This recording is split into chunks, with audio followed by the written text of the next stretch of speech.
Everyman Driver Nation, say hello to the all-new 5th generation Nissan Altima. This week I've been driving the 2013 Nissan Altima 2.5 SV, a very sturdy midsize sedan with extremely competitive fuel economy numbers and a price that'll make you think twice about which vehicle you buy next to park in your driveway.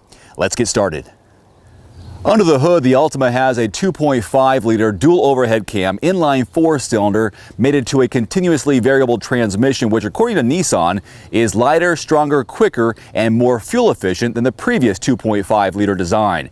For example, this engine is more than 10 pounds lighter while adding 7 more horsepower for a total output of 182, while the torque is rated at 180 pound-feet.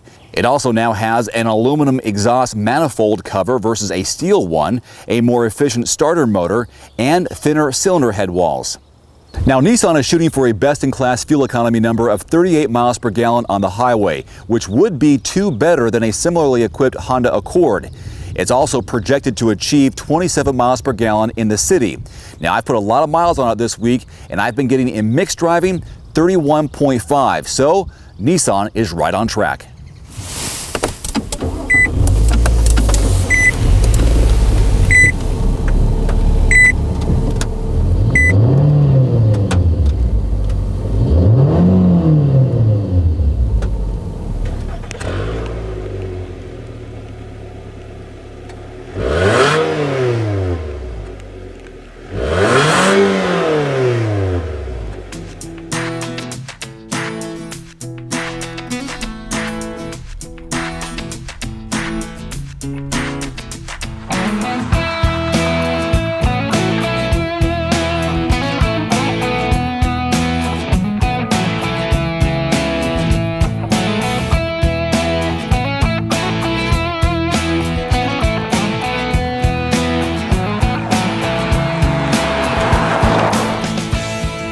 As far as the ride and handling inside the Altima, the steering is a little bit on the heavy side and turning radius is not that great.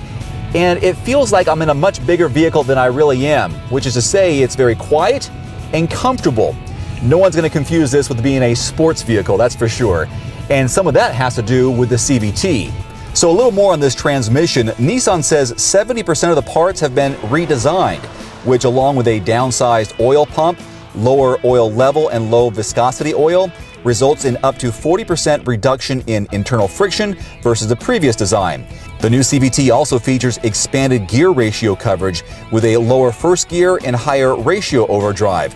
This new control logic and expanded gear ratio coverage helps reduce noise and fuel consumption, as we just learned, while improving drivability and responsiveness. I will say this, accelerating in the Altima is very smooth and seamless and not a bit too overpowering.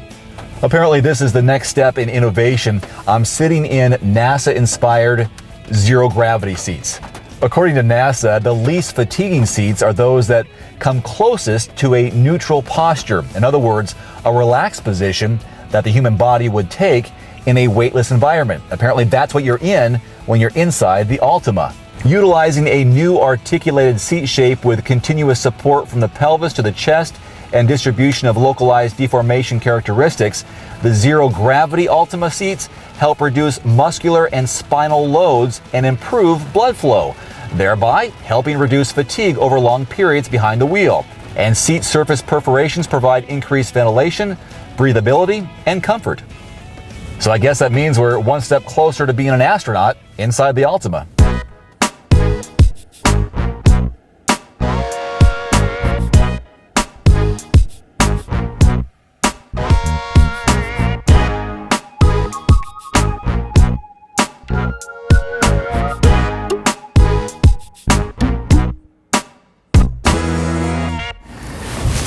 All right, legroom and headroom in the back of the Altima.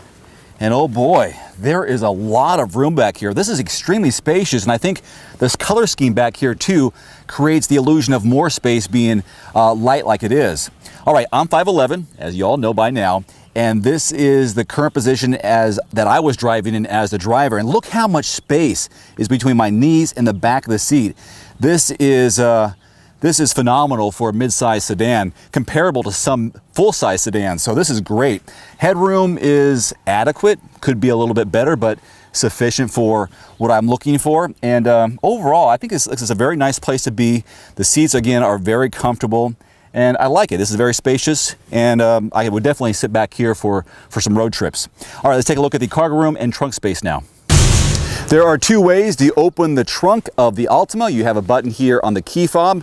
Press and hold that button, the trunk will come up, or there is one button below the icon, above the license plate, and to the side of the rear view camera. Press and hold that, and there opens your trunk. And inside is an amazing amount of space. I think it is phenomenal for a mid-size sedan to have this much space back here in the trunk. Lots of width and plenty of depth, and even more depth when you pull either one of these cords, which will fold down the back row seats. Now, there's also a spare tire just below the carpet and a styrofoam cover which has your jack. So that's also down below here. Now, I do listen to you in the comment section on the videos, and one of the comments was about giving us more examples on actually storing stuff in the trunk. I've used golf clubs, I've used mountain bikes, road bikes. Well, now I have a 30-gallon Rubbermaid container to put back here to show you realistically how much space you have. And this slides in no problem. In fact, there's enough room to put two of these side by side, but I have noticed one thing here. When you fold down or close the lid, there are these elbows here, these rounded elbows, and if you get the container too close, it'll stop and won't go down. So slide it over to one side and down it goes. And that's your cargo room and trunk space in the back of the Altima.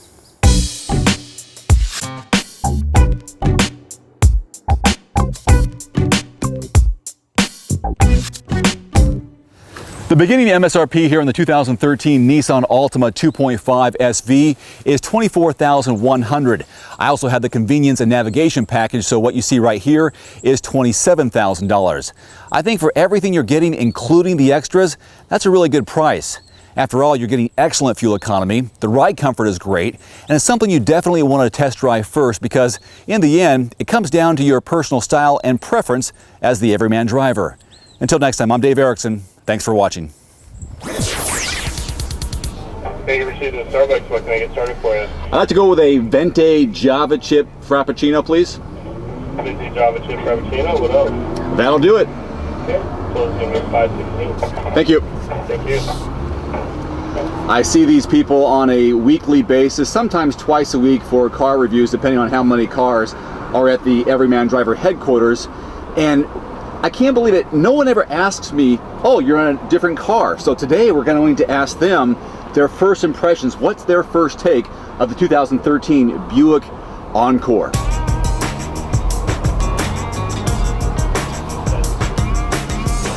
Hello. Hi. I'm not sure how much is on here. Well, we're going to find out. Still have $574 on your gold card. Okay. Hey, I'm doing a first impression video on this car. On this car? On this car. It's a 2013 Buick Encore.